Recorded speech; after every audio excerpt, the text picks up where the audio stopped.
I told Ambassador, I've never been to Russia. And this is one country that I must go. How can a subway look so elegant?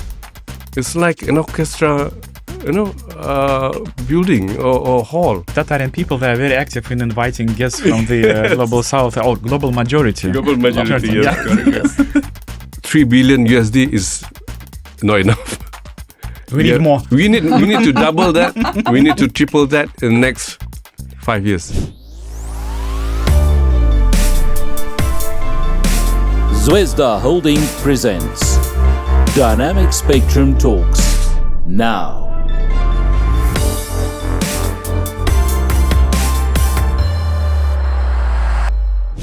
Hello, dear friends. This is Dynamic Spectrum Talks podcast, a space of dialogue where we together with the different and interesting people from different parts of the world open new horizons of mutual and cultural understanding. I am Anna Shafran, and this is my colleague Yuri Lindra. Hello, everyone. And we continue to extend our horizons and invite guests from new countries. And today, for the first time, a person from Malaysia is in our studio. So today's release is especially important because the more points of view we can hear, we can better understand ourselves. And we always happy to welcome people from the global south, especially in this such a difficult times. And our guest is a senator, ex-member of Malaysian Parliament, a person recognized as one of the 1,000 most successful people in Malaysia, Jaziri Alkaf Abdillah Safin. Jaziri, hello. Hello, здравствуйте. Здравствуйте. Добрый день. Correct. Great Russian. Selamat petang Selamat from petang. Malaysia. Yeah, thank you so much, Anna and Yuri, for this great opportunity to share my thoughts with our fellow Russians in Moscow. Jaziri, traditionally we ask our guests the obvious question, how Russia appeared in their life. For example, we know that you have visited and worked in different countries all around the world. For example, you studied architecture in New Zealand, quite far, maybe not so far from Malaysia, but still it's a remote area. And recently you flew to Maldives, to the islands for work. Although many Russians consider this place as a vacation spot. So it was for us a little bit not typical. So in this regard, I would like to ask you how Russia appeared in your life. What are you doing here? Yeah. Yes. Thanks, Yuri. I think that's a very important and valid questions. You see, in this dynamic changing world structure that we have experiencing now, it is more and more important that we see more integration between a lot of countries from around the world. And for what purpose? It's important to question for what purpose. One is understanding that how we can work together for mutual benefit. It is very important. Building trust and building mutual respect will be the key factor in us making this world a better place. Okay, that is fundamental. And how we do it through cultural, through economic activities, through politics, and so on and so forth, that is just a mechanism. But what we want to work towards, that is something that all of us, I think, intuitively understand. We know that we can all play parts in this world structure for a better environment, not only for us, but for our next generation, for our children. We must understand that all of us play a major role in making this world a better place. So again and again, what my work brings me to all the places in the world. And last year, I met with our ambassador of Russia in Kuala Lumpur, Ambassador His Excellency Niall. He's a very nice guy. I told Ambassador, I've never been to Russia. And this is one country that I must go. So Ambassador Niall at that time was excited to say, okay, we will send you to Kazan. We will send you to Kazan. At that time, it was coming towards Kazan Forum. So as we were sent to Kazan, and that was my first experience in Russia. As I flew to Moscow and Moscow to Kazan. And I tell you, Anna and Yuri, you won't believe it. I arrived and I stayed at a very nice hotel, at Riviera. And then I woke up in the morning. And I thought I was already late because the sun is already high in the sky, you know. And then I look at the watch. No, it cannot be right. It cannot be right. It is 4 o'clock in the morning. It is 4 o'clock. It's shock to me because in Malaysia, maybe it's 9 o'clock or 10 o'clock and I've got a forum to go to. But it's 4 o'clock. So the experience, I tell you, Anna and Yuri, this is something that not only I should experience, but the whole of Malaysia. Let's build this relationship even stronger and bring more Malaysians to Russia and Russians to Malaysia. So it means your experience of Russia started with the early sun. Yes, early sun. That's a very, very good morphology. You're right. It was some sort of a sign. Yes. Well, it's from there on, Yuri. I think we have a lot to learn from the Russians, you know, and Malaysia has a lot to gain from the Russian. And what more, we have to start deepening our relation, our bilateral. So, by the way, how did the forum in Kazan went through? It's amazing. It's a lot of areas that I think we could strengthen our bilateral in terms of trade and education. Of course, Kazan Kazan is very strong, and Tatarstan is very strong in agriculture, in technology, education as well. That's something that we want to look into. You know, agriculture management, agriculture tech, manufacturing. So Kazan is very good at. One thing that I think my visit that I thought was very good was on hydrogen-powered engine, vessel, boat. You know, we've heard about, you know, cars and so on and so forth, but this is vessel, a boat, a ship. So that's something, the technology that I'm keen to bring back to Malaysia, to my state, Sarawak. I come from Sarawak. Sarawak is the largest state in Malaysia. Aggressive in green technology, green sustainability, green agenda, that I think this technology could be beneficial for Sarawak and the region. How many times you were in Russia? This is your second time now after Kazan or Yeah. By the way, you are the second guest in our studio from Asia. Oh, thank who says you. about Kazan. Yeah, wow. So how do you like Kazan? Because Tatarian people, they are very active in inviting guests from the global south or global majority. Global majority, yes, correct. No, it's a beautiful city, you know, beautiful city. Let's come. Yeah. Like I said just now, it's a lot of things that we can work towards, deepening our cooperation, and it's just focus. Now it's time to focus into the areas that I think we can work on and produce results. You know, like your question, Yuri. How many times I've been in Russia?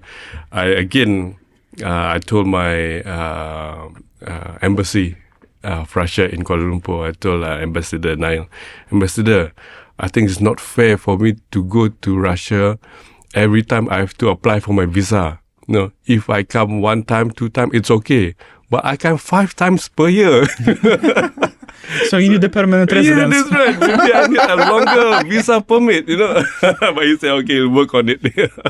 Yeah, it's interesting. Yeah, last year, I've been here 4 times, and this is my 4th time this year.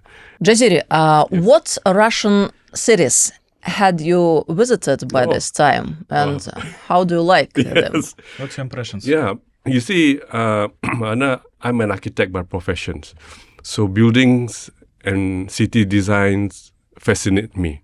So when I first came to Moscow last year, it's something that I've never experienced before. Of course, Malaysia traditionally has always been close to its European, the UK roots because of the Commonwealth, and of course we are exposed to the US and the Western, but Russian architecture is something totally new and different to me. So when I arrive, everything is just beautiful and amazing. It's something that I think, the art society, the architecture students should come here and look for themselves and see. This is a totally new way of designing buildings and cities. So that's something that I thought is very beautiful. How can a subway look so elegant? It's like an orchestra, building or hall.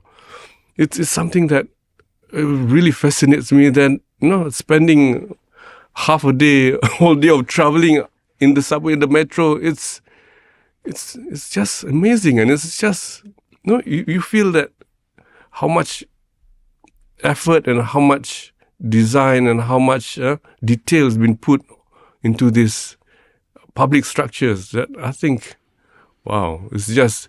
Usually people take photos outside. Now people take photos. Yes, in if somebody the metros. doesn't know, some halls of Yes. Russian Moscow subway look like palaces. Yeah, Yes. museums. Yeah. Museums, you're right. Yeah. So those are the city structures, city fabrics that I think is very interesting, totally different from the rest of the world. That's something that you can promote as a tourist attraction. It's very, very interesting.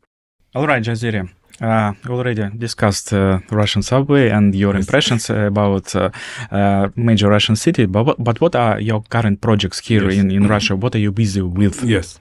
See, like I mentioned just now, Yuri, it's important that we deepen our relation with the Russians and the bilateral we can work on.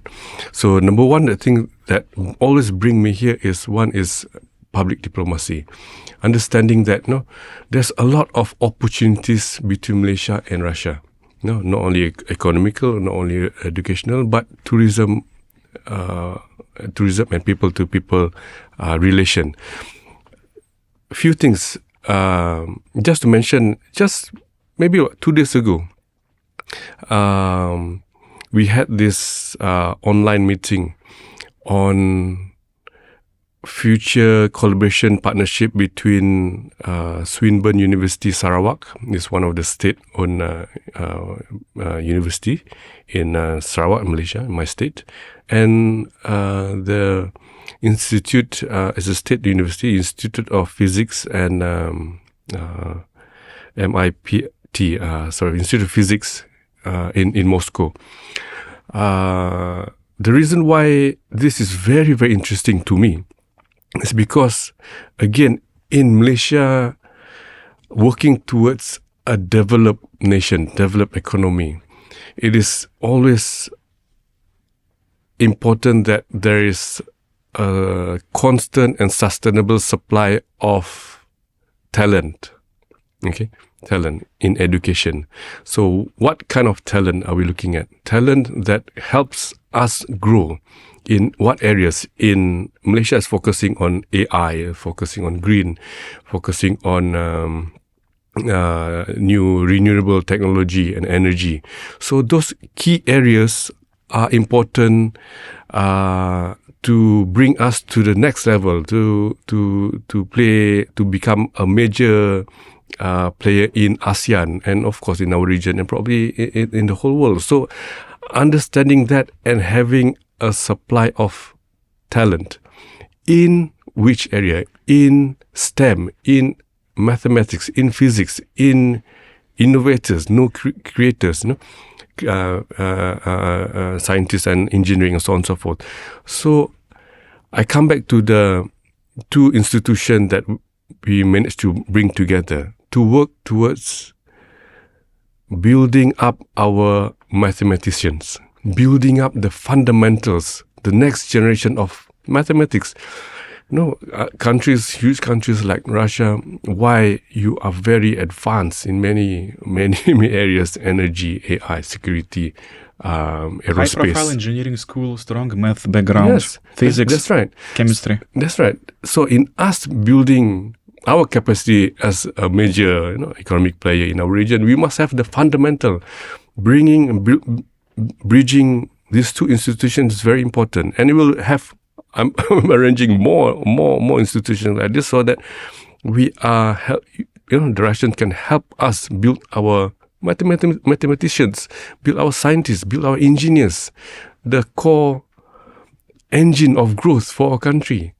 That's why we're not looking only collaborating for the sake of now and tomorrow, but we're doing, we're charting 5, 10, 20 years into the future. So building this fundamental is very, very important. It's a long game. It has to be a long game. It has to be a sustainable game. It's not a touch and go program. No, I don't. If you want to do that, I'm not the person. So let's get back to the current status. So I would say that some reflection that our bilateral ties are developing well is the news that we are going to arrange direct flights from Russia to Malaysia and vice versa. So this is a very important step towards bringing our countries closer together. Yes. And we also should mention, you already said about the ASEAN region, but this year the 47th session of ASEAN Summit will be held in Kuala Lumpur very soon. This week. Very soon. Yes. So it means that your country is going also to play a larger and expanded role in your region, and it means that Russia, who is currently looking towards the global majority, need also to have a proper, I would say, counterparts, and Malaysia is the obvious potential partner to develop bilateral and multilateral ties with, keeping in mind ASEAN as well. Let's talk about the ASEAN region in general and our bilateral relations. How do you see those relations, and what needs to be done in order to expand and enlarge them? Yuri, that's a super important question. Is we have to make sure that the next 1, 2, 3, 5, 10 years that we address this solution systematically and effectively. You see, ASEAN is a major growing region. Everybody knows that, and everybody wants to grab the piece of ASEAN in many major countries. So that's why Russia should not take this lightly. Russia should understand that ASEAN is a growing, fast-growing region. That's number one, with a potential economic GDP of 1.5 trillion USD by 2050. That is probably number 5. It's a young region. We have a lot of youth population, so meaning the spending power will always grow. And number 4 is, of course, it's major trade route of goods and oil and so on and so forth. You mean logistics? Logistics, correct, yeah. So ASEAN is a very strategic partner to work with. And what traditionally, of course, with the Europeans and the Western economy that help ASEAN grow, now with the influx of the Chinese investment and opportunities in ASEAN. But I think Russia should also take this advantage. Look into Malaysia, look into Indonesia, and see how you can play a bigger economic role in investing in our economy. I give you an example. The trade between Malaysia and Russia, the last couple of years, was only about 3 billion USD. Only 3 billion. It's not that much. It's not much at all. In comparison, the Chinese is 202 billion USD. So this one is a huge gap. Okay. Second is the trade between Russia and ASEAN countries is only about 16. It's not much, 16B. Yeah? So meaning you see how big the gap between Russia and other countries. And Russia has a lot to offer. Aerospace, you're huge in aerospace, and we want to build our aerospace industry in Malaysia. Agriculture, we want to become the food security, food hub for the region. We have a lot of land. How do we manage our land? Again, I come back to Kazan, back to Tata. So how you manage one person? If I'm mistaken, somebody told me that one person owner has a land size of 200,000 acre. In Malaysia, one owner probably 1 acre, 2 acre. But we have huge, like my state, Sarawak, huge land. But how do we manage that? That's important. That's number 2. We stopped at the question of opportunities. Russia in Malaysia, for example. Yes. You can continue. I spoke about number 1 was the aerospace industry. Number 2 was agriculture. Number 3, I want to focus on energy. You see, energy in Asia as it grows into a huge economic superpower. Energy is something that we want to produce and sell for the region and, of course, for the world. So producing green energy is important in our agenda. So in Sarawak, we are blessed with abundance of water. So hydro powered dams are very crucial for our production of green energy. But beyond that, we have to look into new, clean, safe energy. Nuclear. Nuclear, I think Russia, if I'm mistaken, what President Putin mentioned in just last week, Energy Week forum, saying that Russia has modular small reactors compared to huge. So, facilities like this help us build our energy capacity, smaller, faster, and safer. So that's green nuclear. Number 4 could probably people to people. As simple as that. People, you mentioned, that a new route of Moscow to Kuala Lumpur will happen next year. I think it will, if I'm mistaken, is early next year. I think the first quarter. And businesses can go in and out at very convenient pace. And that is crucial for any bilateral activities, whether it's tourism or business. We want to know that both parties can go in and come at any time and at a very short term period. It's not at the moment we have to go through Doha, you have to go through Istanbul, or you have to go to Dubai to come to Moscow, and so on and so forth.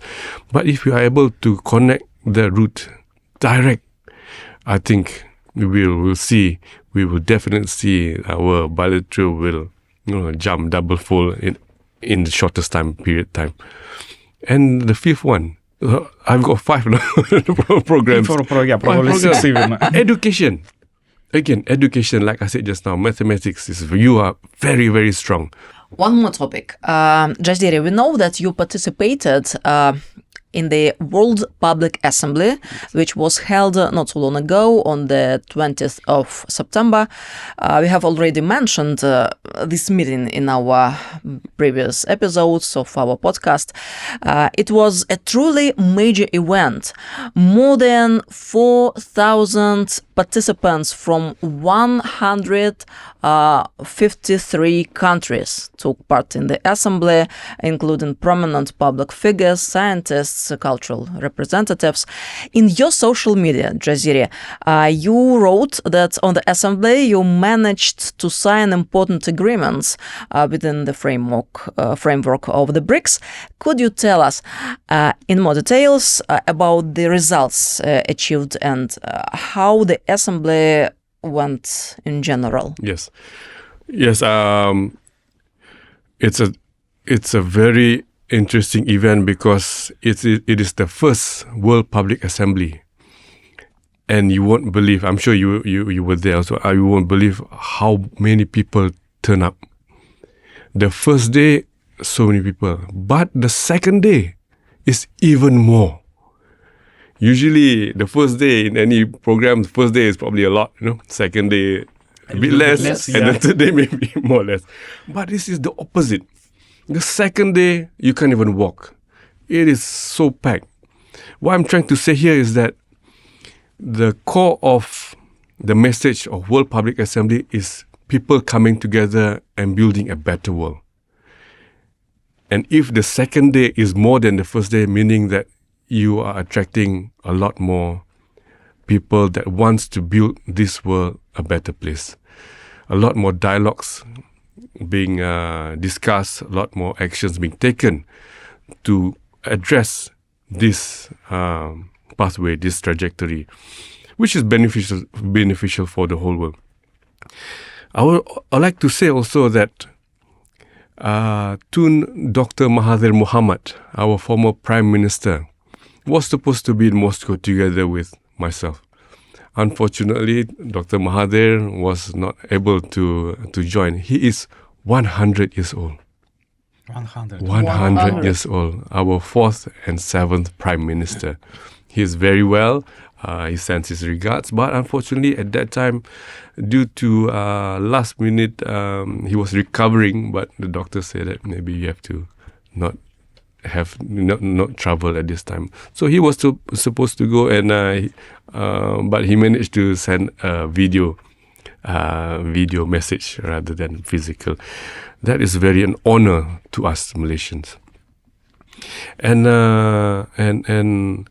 BRICS, like you mentioned, Anna, what can we take away from this program? It's of this World Public Assembly. It's not only a platform for people to meet and discuss, but more importantly is after discussion, what action is being taken place. That is more important. What happens behind after the program is very, very important, so that the next year when we come back, we can say that within 12 months there are progress. That is what we want to do. So in my capacity, we've managed to work with BRICS International Consortium. Again, this organization will help us, our SME, our entrepreneurs, our startups in Malaysia, to have access into Russian market or Russian investment, and so on and so forth. So meaning you can see how both sides of the nation, of the countries, can utilize others' strength to promote bilateral trade and investment and business activities. We want to export our products to new countries, like Russia. And Russia also wants to become part of and more integrated in our economy. So facilities like this, the BRICS International Consortium, help us to do this facilitation. And thank you to Elena, who's the head of BRICS International Consortium, have signed an agreement with myself, and now actively in Malaysia, me and our friends, Dato' Bruce and Dr. Helmi, is looking towards establishing this organization, a representative of this organization in Malaysia, and help facilitate a lot more bilateral trade and investment. And I tell you, in Malaysia, people are waiting to come to Moscow. And this is the excellent bridge to bring them here. While you were talking about your experience in Russia, BRICS, and other activities on bilateral and multilateral levels, I came to a profound realization that listening to you, I think that our future between Russia and Malaysia is bright. Yes. But all of us must understand that it takes everybody's effort to do it. I will do my part and our friends will do our part. But again, deepening our cooperation is key. Deepening our cooperation is key in many sectors. I've just mentioned 5. But let's take focus on 1 or 2 areas first and then build into that. Remember, 3 billion USD is not enough. We need more. We need to double that. We need to triple that in the next 5 years. This is the platform. It's ready platform for us to achieve that. Jaziri, you already spoke a lot about youth, about teaching from Russian universities, especially math and physics. But let's touch the other moment of your biography. You are very busy with youth programs in Malaysia, you personally. And for example, you launched several initiatives. One of them is Minds for Malaysia, bridging the skills gap. So could you please describe more what kind of youth programs you are involved in Malaysia and what are the outcomes you expect after these programs is completely implemented? Yes. You see, investing in our children, investing in our youth is key to any developing nations.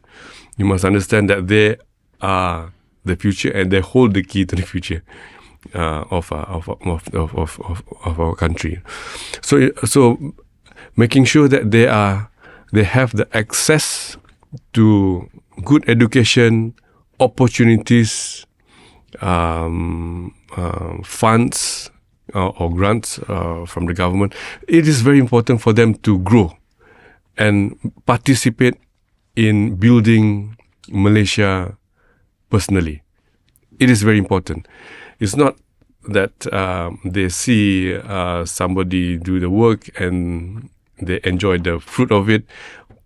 That is probably the old model. The new model is how they can participate directly in how to make Malaysia a better place or Malaysia a better country. So involving them in all parts of economic activities, government initiatives, international relation is key.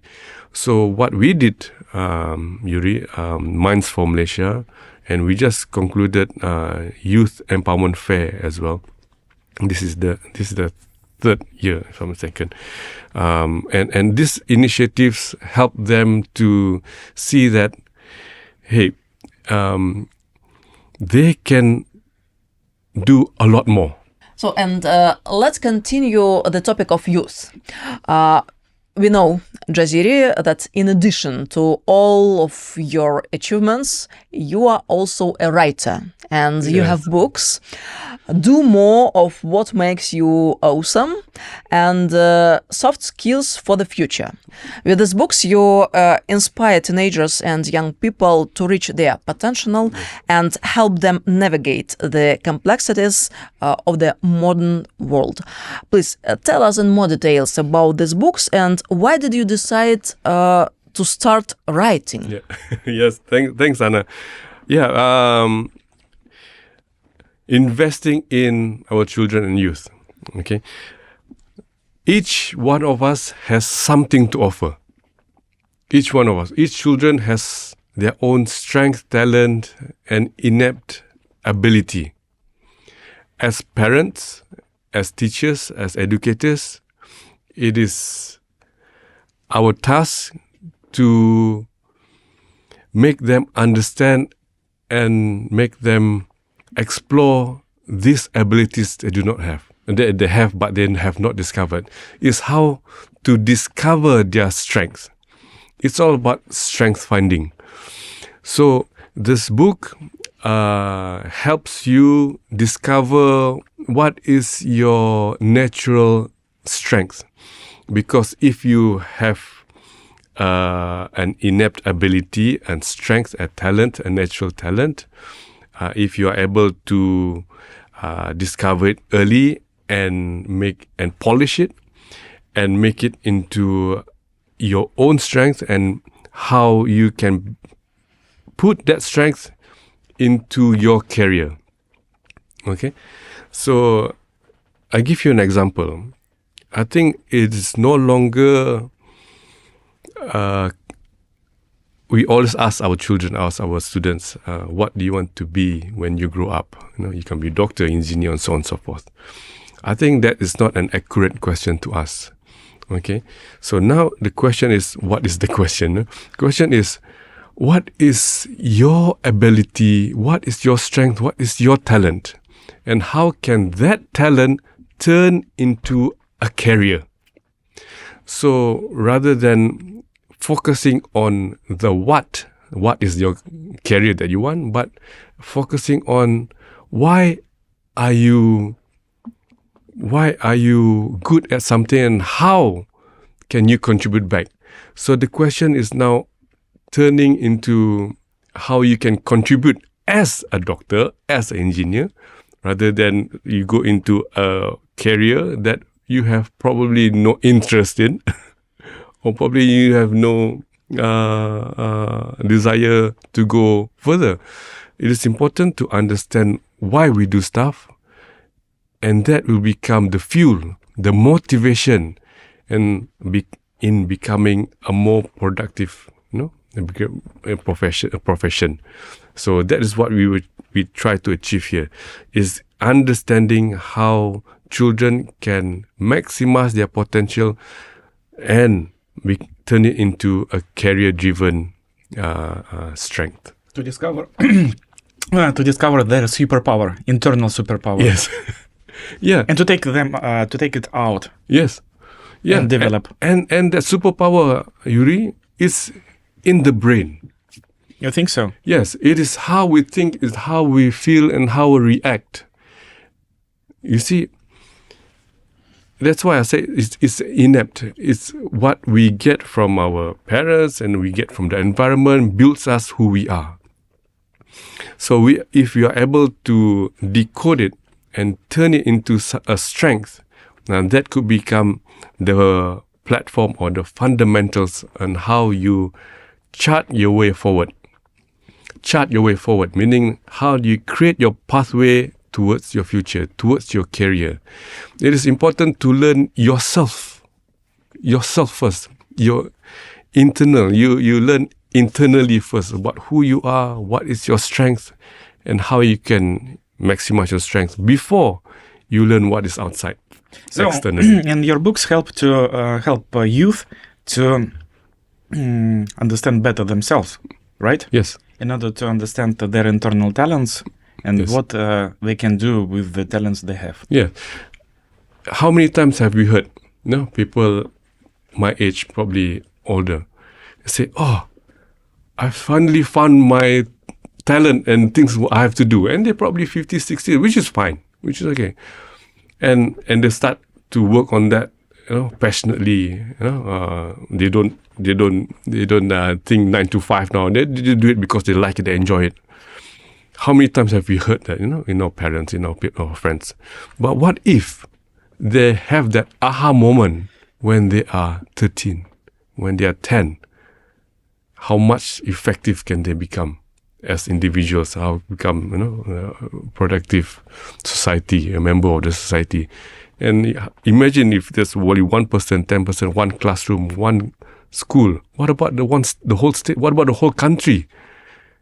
How motivated will that country become? And how can that translate into economic benefit? And Jeziri, our podcast is coming to an end. And now I would like to ask you our traditional question. Yes.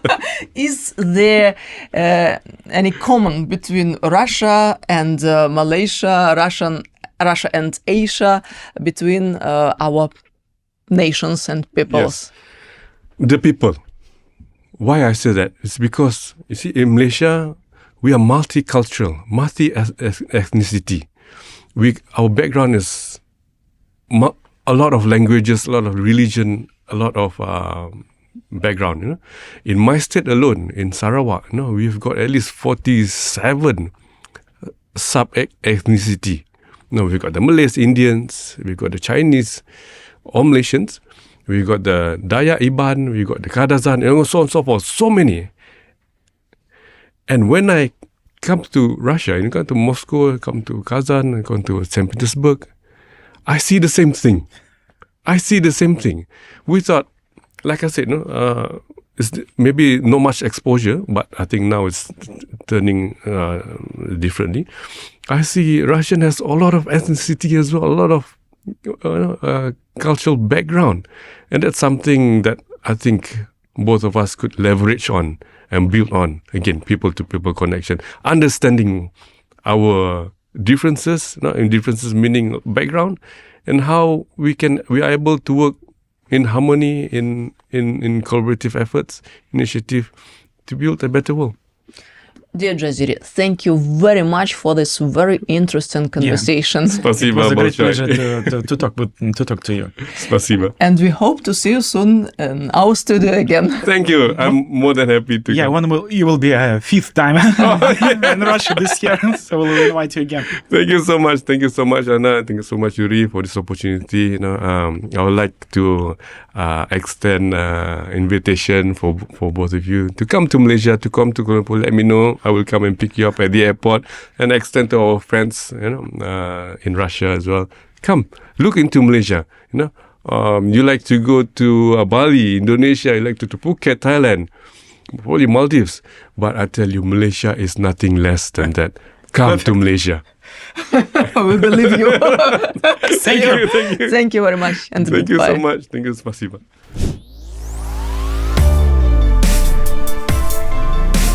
Zvezda Holding presents Dynamic Spectrum Talks now.